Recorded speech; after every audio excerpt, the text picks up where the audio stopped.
My wife cheated on me with a younger man, left a family for him. Now, she's begging to come back, but I'm done for good. I'm 45 male, and I've lived through what I can only describe as the worst few months of my life. For 22 years, I was married to a woman I thought I'd grow old with. We had two kids together, a 17-year-old son and a 16-year-old daughter. A nice house, decent jobs, the typical suburban family. I'm the kind of guy who values stability. I was always there for her for the kids. Birthdays, anniversaries, school plays, soccer games, you name it, I was there. I never saw it coming, but I guess no one ever does. 3 months ago, my world went to hell. It was a Tuesday, nothing special. I finished work early, figured I'd surprise the family, maybe grab dinner on the way home. I walked into the house, and it was dead quiet. No sound of the TV, no one in the kitchen. The silence was off. My wife, let's call her I, was sitting on the couch, staring at her phone, and not just casually scrolling like normal. She looked locked in, real focused. I walked in, dropped my keys on the table, and she barely flinched. When I asked her what she was doing, she jumped. She almost dropped the phone. Oh, just texting a friend, she said, her voice too high, too fake. I asked who? She hesitated. It was quick, but I saw it.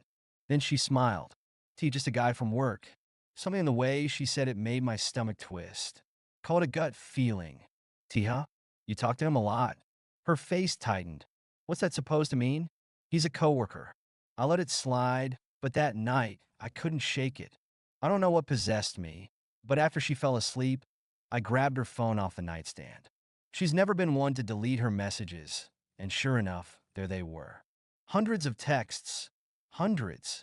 And they weren't about work. I'm talking months of messages, flirty, raunchy, talking about how much fun they'd had the last time they hung out, how much she missed him. And this guy, he wasn't just a coworker. He was younger, mid-30s maybe, some personal trainer who had her wrapped around his finger. I felt my chest tighten, my hands shaking as I read. I read everything. She was talking about leaving me, leaving the kids, starting fresh with him. The worst part? She didn't sound guilty at all. She was excited, relieved that someone else was giving her attention. I didn't confront her right away. I spent that night on the couch, reading the messages until the sun came up, letting the anger build.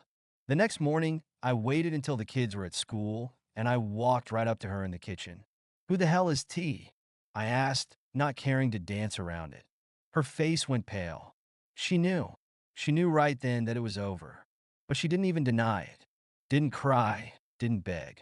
She just crossed her arms and said, "I'm not happy. I haven't been happy for a long time." I stared at her, trying to understand how the woman I'd spent over 2 decades with could say that to me so calmly, so coldly. "You're not happy? So you screw some guy behind my back? That's your solution?" She didn't flinch. It wasn't just some guy. He makes me feel alive again. Alive. Like I'd been killing her slowly all these years. Like our family had been nothing more than a dead weight on her. I stood there, not knowing what to say, while she just walked past me, went upstairs, and started packing her bags. By the end of the day, she was gone. No tearful goodbye, no explanation to the kids, just gone. I didn't tell the kids right away. I didn't know how. I wasn't sure what the hell to say. So for a while, I just said she needed some space, that we were working things out. But my son, he's smart. He figured it out real quick. After a couple weeks of her missing his soccer games, ignoring his calls, he cornered me in the kitchen one night. "Is she cheating on you?" I couldn't lie to him. I just nodded, and he went quiet, his face hardening. He didn't say another word, just turned around and walked upstairs. He hasn't spoken to her since. My daughter, she took it harder. She's always been closer to her mom, and I could see how confused she was. She kept asking why her mom wasn't around if it was something she did. I tried to tell her it wasn't, that it was all between me and her mom, but it wasn't enough. She cried a lot, and when she found out the truth, she was devastated. They both stopped answering her calls, stopped replying to her texts. She tried showing up at the house a few times, but the kids refused to see her. I think that's when it started hitting her, that she wasn't just losing me, she was losing them too. Then one night, Maybe a month after she left, she came crawling back. I heard the knock on the door around 10 p.m. I opened it, and there she was, standing on the porch looking like a mess. She wasn't the confident, defiant woman who walked out on me. She looked broken, hair disheveled, eyes red from crying. She was holding a half-empty bottle of wine in her hand. "He left me," she slurred, her words barely making sense. "He found someone else, some other girl, younger."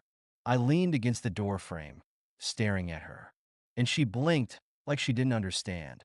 "I made a mistake, I'm sorry. I want to come back." I laughed. I actually laughed, standing there in the cold, staring at this wreck of a woman who'd thrown everything away for some guy who tossed her aside the second he got bored. "You're kidding, right?" She stepped forward, reaching for me, but I stepped back. "No, no, I'm serious. We can fix this. I'll make it right. I want my family back. I miss you. I miss the kids." My blood boiled. "You miss us? Where the hell was this missing when you were screwing him? You think you can just walk back in here like nothing happened?" "Please," she begged, stumbling over her words. "I didn't think. I was stupid. But I love you. I always have. I just got lost." "Lost?" I snapped. "You didn't get lost. You chose him over us. Over me. Over your kids." She dropped the bottle, and it shattered on the porch. "Please, I'll do anything. Just let me come back." I stared at her, the woman I once thought I couldn't live without, and I felt nothing but disgust. "You threw away 22 years for a fling, and now that he's dumped you, you think you can come crawling back? Get out of here, I..." She tried to push her way inside, but I blocked her. "I'll talk to the kids," she cried. "They'll understand. They'll forgive me. I'm still their mother. They don't want anything to do with you," I said, my voice low. "And honestly, neither do I." She kept begging, kept pleading, but I'd had enough. I told her to leave, or I'd call the cops. She stumbled down the driveway, sobbing, and I slammed the door. The next few weeks, she didn't give up. She called every day, now left messages, sent letters. She even showed up at my daughter's school, trying to talk to her. But my daughter, she wouldn't even look at her. She told me later that seeing her mother like that made her sick. She didn't want to deal with her anymore. And then came the final blow. I got a letter from a lawyer. She was threatening to take me to court for custody. She had the audacity to claim I was alienating the kids, turning them against her. I couldn't believe it. After everything, she still thought she had some right to come back and rip apart what was left of our family. I told the kids about the custody battle, and my son just scoffed. "She's really going to do this? She's the one who left." I reassured him and my daughter that no judge could force them to live with her if they didn't want to. I tried to stay calm, but the idea of going through court, of fighting for my kids, after everything else, I felt like I was running on empty. Then, the night before the court hearing, I got a call from her. I didn't want to pick up, but I did. "I'm dropping the custody case," she said, her voice shaky. "I talked to the kids, and I get it. They don't want me. I just, I just don't know what to do anymore." There was a long silence before she added, "I'm leaving town. I think that's best for everyone." I didn't respond right away. I didn't know if I believed her, but I didn't care. "Good," I finally said. She started to say something else, but I didn't care to listen. I hung up and tossed my phone on the table, feeling nothing but emptiness. For weeks, she tried to worm her way back in, to claw at the life she destroyed. And now she was giving up? It wasn't relief. It was just done. The next morning, she dropped the custody case.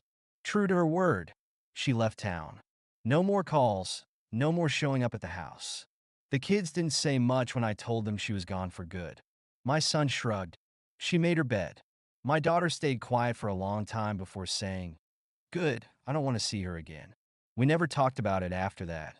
Life didn't magically get better overnight. The damage she did was deep, and my kids were still picking up the pieces. My son went back to soccer, though he'd gotten more serious, harder somehow. He wasn't the carefree kid he used to be. My daughter? She stopped trying to be perfect for everyone else, but she still kept her guard up. Couldn't blame her. As for me, I had moments where I felt numb, like the last 22 years had been a lie, and I was finally waking up. But I didn't feel sorry for her anymore. She made her choices, and she had to live with them. Weeks turned into months, and we started to rebuild. Slowly, awkwardly, but we did it together. The three of us, a family she'd tried to break apart. If there's one thing I learned through all of this, it's that people will show you exactly who they are when they're cornered. And when they do, you've got to believe them. My wife showed me who she was when she walked out that door, and that's something I'll never forget. Thank you so much for listening to my story. If you have any thoughts, I'd love to hear them, so please leave a comment. Don't forget to like and subscribe if you want more stories like this one.